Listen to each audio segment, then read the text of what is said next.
கம்மா kitchen. நான் இப்போ உளுந்தங்கஞ்சி செய்ய போகிறேன். இது ஒரு உலக்கு உளுந்து எடுத்துருக்கேன். கொஞ்சம் போல் நெய் இதில் எடுத்துக்கலாம். இது நெய், பசு நெய். ஒரு தேங்காய் உடைச்சி வச்சுருக்கேன். கொஞ்சம் நாட்டு சர்க்கரையும் எடுத்து வச்சுருக்கேன். வாங்க கஞ்சி எப்படி செய்யலான்ட்டு. லைட்டாக லேசாக வறுத்துக்கிறோம். லைட்டாக வறுக்கணும், ரொம்ப வறுக்க வேண்டாம். வறுக்கணும், லைட்டாக வறுக்கணும். கொஞ்சம் வறுத்து தண்ணி ஊற்றி வேக விட்டுருங்க. இப்போ வறுத்துட்டு கொஞ்சம் வாசம் வருது, தண்ணி ஊற்றி வேக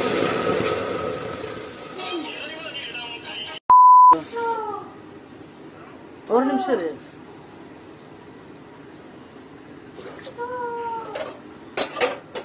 தண்ணி ஊற்றிட்டு குக்கரில் விசில் போட்டு வேக விட்டுருங்க. ஒரு 5-6 விசில் வரட்டும், நல்ல வேகட்டும். எடுத்து வச்சுக்கிறணும் கட்டியாக. ஒரு தேங்காய், ஒரு சின்ன தேங்காய். நீங்கள் பாதி தேங்காய் வேணாலும், பெருசாக இருந்தால் பாதி போட்டுக்கோங்க, சின்னதாக இருந்தால் ஒரு தேங்காய். நான் ஒரு சின்ன தேங்காய் அரைச்சி எடுத்துருக்கேன். இந்த மாதிரி நல்ல வேக வச்சு எடுத்துக்கிட்டு இது கொஞ்சம் ஆறினோன்னா மிக்சியில் ஒரு அடி அடிச்சுட்டா இந்த தேங்காய் பால் கூட நல்ல வடை சுடுறோம். நல்லா இருக்கு. பல் சர்க்கரை போட்டுக்காது. நல்ல தேங்காய் பாலோட கலக்கிட்டு இன்னொரு மட்டும் வடிகட்டிக்கணும். அப்போ தான் அந்த உளுந்தெல்லாம் வாயில் தட்டுப்படாமல் இருக்கும். தேங்காய் பாலோட கலக்கி வேக வச்சு மிக்சியில் அரைச்சி தேங்காய் பாலோட கலக்கி இந்த மாதிரி மறுபடியும் ஒரு மட்டும் வடிகட்டி இப்படி வச்சிருக்கேன். பாருங்க, நல்லா இருக்கு கஞ்சி.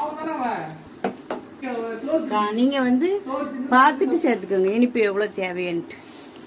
நான் வந்து அதிலே கலக்கிறேன். இது வந்து நாட்டு சர்க்கரை. நாட்டு சர்க்கரை தானே.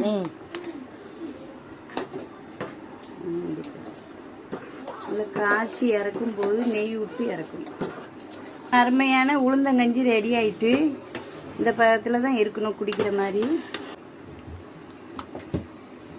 பாருங்க, ஒரு 50 ml இருக்கும் நெய். அருமையான உளுந்தங்கஞ்சி ரெடி. இது நல்லா இறக்கும் போது இப்படி ஒரு 4 ஏலக்காய் பிச்சு போட்டுக்கோங்க. ஒரு 1/2 ஸ்பூன் உப்பு, உங்களுக்கு தேவைக்குது கொஞ்சம். இந்த உப்பு போட்டால் தான் அந்த இனிப்பு நல்லா இருக்கும். நெஞ்சு வலிக்கு நல்லது, சளிக்குலாம் நல்லது, உடம்புக்கு ரொம்ப நல்லது இந்த உளுந்து. இதை சூடாகவும் குடிக்கலாம், ஃப்ரிட்ஜில் வச்சு ஜில்லுன்னு குடிக்கலாம்.